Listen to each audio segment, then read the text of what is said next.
नमस्कार दोस्तों, आज की कहानी बहुत ही ज्ञानवर्धक है और शादीशुदा लोगों के लिए बहुत ही बड़ी सीख देने वाली है। तो आइए दोस्तों, इस कहानी को ध्यानपूर्वक सुनते हैं। किसी आश्रम में एक साधु रहता था। वह काफ़ी सालों से एक ही आश्रम में रहा करता था। अब वह काफ़ी वृद्ध हो चला था और मृत्यु को वह बहुत निकट से महसूस भी कर रहा था। लेकिन वह संतुष्ट था कि 30 साल से उसने प्रभु का सुमिरन किया है। उसके खाते में ढेर सारा पुण्य जमा है, इसलिए उसे मोक्ष मिलना तो तय ही है। फिर एक दिन उसके ख्याल में एक स्त्री आई।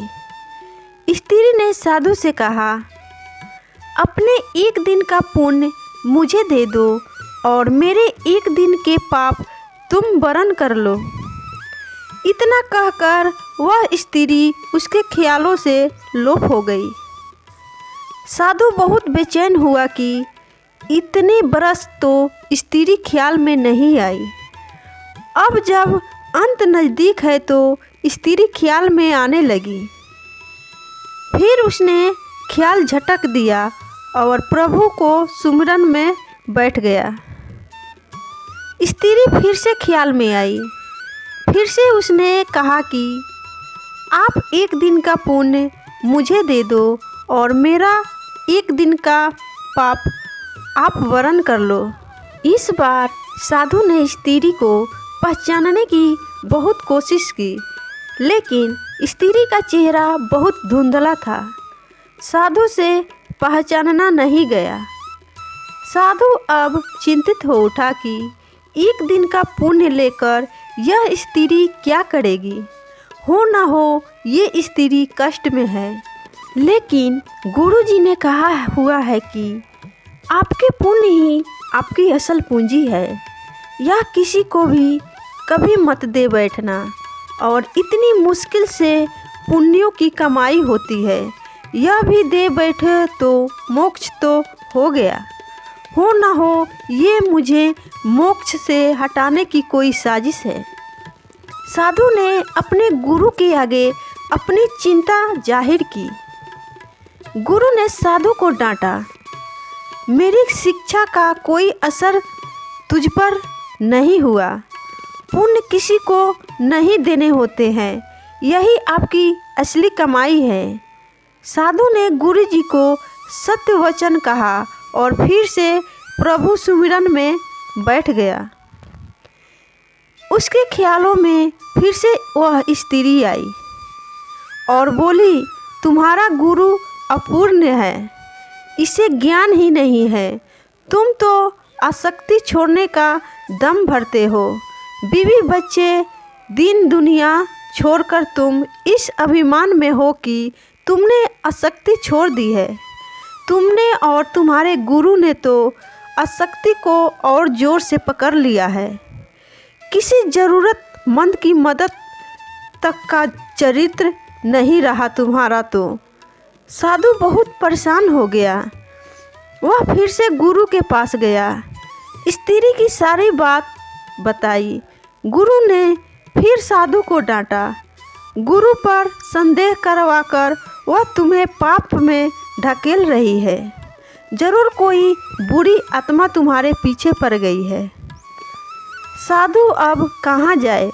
वह वापस लौट आया और फिर से प्रभु के सुमिरन में बैठ गया। स्त्री फिर ख्याल में आई।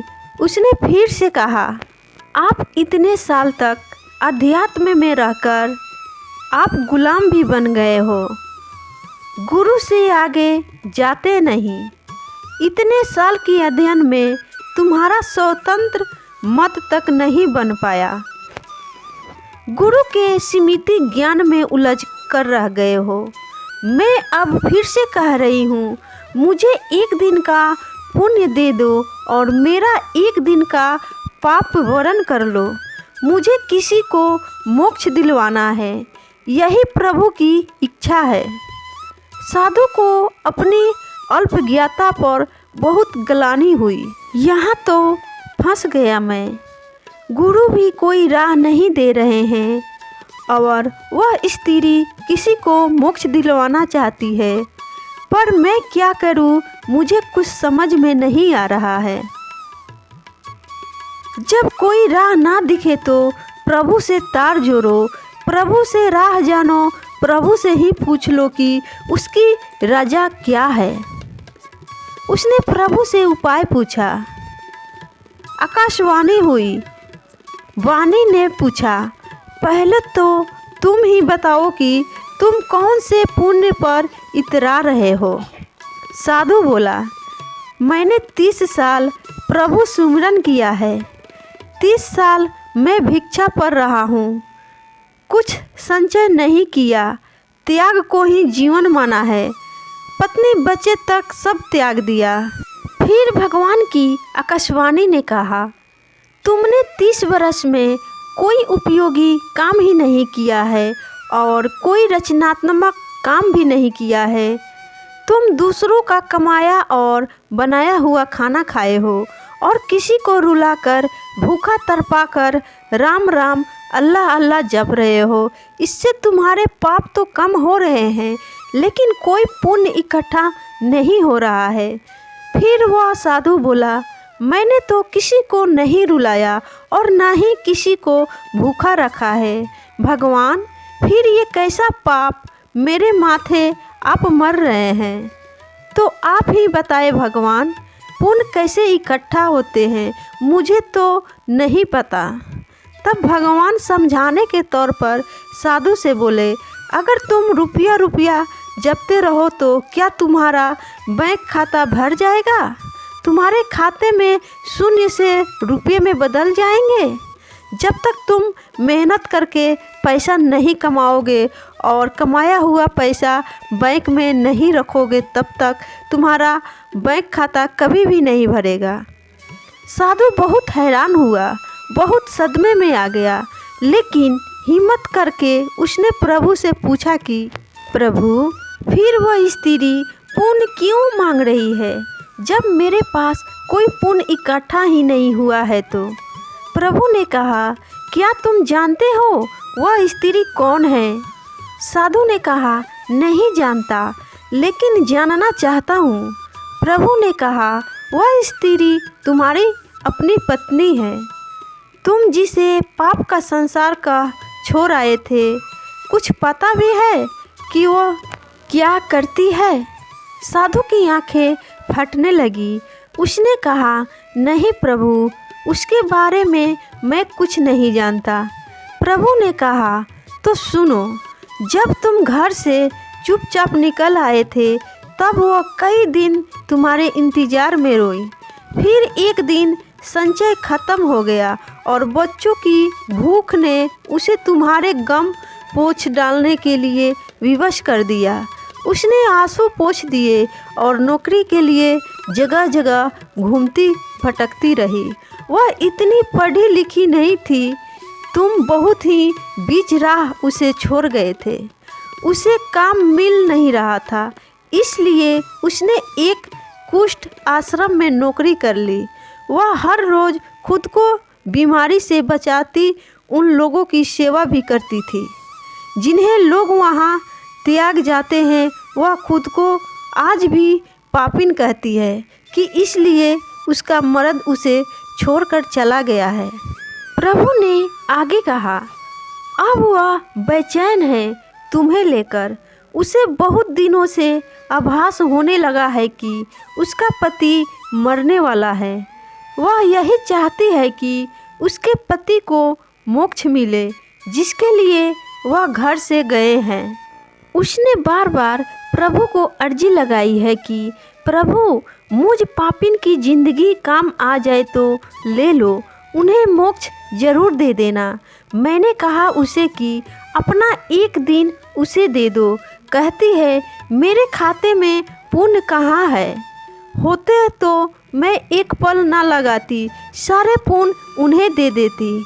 वह सुमिरन नहीं करती, वह भी समझती है कि सुमिरन से पुण्य मिलते हैं। मैंने उसे नहीं बताया कि तुम्हारे पास अथाह पुण्य जमा है, पुण्य सुमिरन से नहीं आता।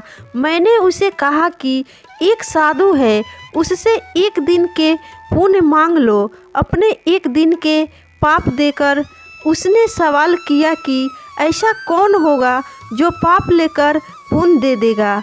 मैंने उसे आश्वासन किया कि साधु लोग ऐसे ही होते हैं। वह औरत अपने पुण्य तुम्हें दे रही थी और तुम ना जाने कौन से हिसाब किताब में पड़ गए। तुम तो साधु भी ठीक से नहीं बन पाए। तुमने कभी नहीं सोचा कि पत्नी और बच्चे कैसे होंगे, लेकिन पत्नी आज भी बेचैन है कि तुम लक्ष्य को प्राप्त हो। तुम्हारी पत्नी को कुष्ठ रोग है, वह खुद मृत्यु के काफ़ी निकट है, लेकिन तुम्हारे लिए मोक्ष चाह रही है। तुम सिर्फ अपने मोक्ष के लिए 30 बरस से हिसाब किताब में पड़े हो। साधु के बदन पर पसीने की बूंदें बहने लगी, सांस तेज होने लगी। उसने ऊंची आवाज में चीख लगाई, यशोदा! साधु हड़बड़ा कर उठ बैठा। उसके माथे पर पसीना बह रहा था। उसने बाहर झांककर देखा तो सुबह होने को थी। उसने जल्दी से अपना झोला बांधा और गुरुजी के सामने जा खड़ा हुआ। गुरुजी ने पूछा, आज इतने जल्दी भिक्षा पर? साधु बोला, घर जा रहा हूँ। गुरुजी बोले, अब घर क्या करने जा रहे हो? साधु बोला, धर्म सीखने। श्री राम जी कहते हैं, स्वर्ग का सपना छोड़ दो, नरक का डर छोड़ दो। कौन जाने क्या पाप क्या पुण्य, बस किसी का दिल ना दुखे। अपने स्वार्थ के लिए बाकी सब भगवान पे छोड़ दो। ना पैसा बड़ा ना पद बड़ा, मुसीबत में जो साथ खड़ा वो सबसे बड़ा। तो दोस्तों, कहानी यहीं पे ख़त्म होता है। आपको यह कहानी कैसी लगी कमेंट करके ज़रूर बताना दोस्तों। और कहानी अच्छी लगी है तो प्लीज़ इस कहानी को लाइक भी करिएगा और अपने दोस्तों में ज़्यादा से ज़्यादा शेयर करिएगा। और इसी तरह की कहानी सुनने के लिए हमारे चैनल को ज़रूर सब्सक्राइब करिएगा दोस्तों। धन्यवाद।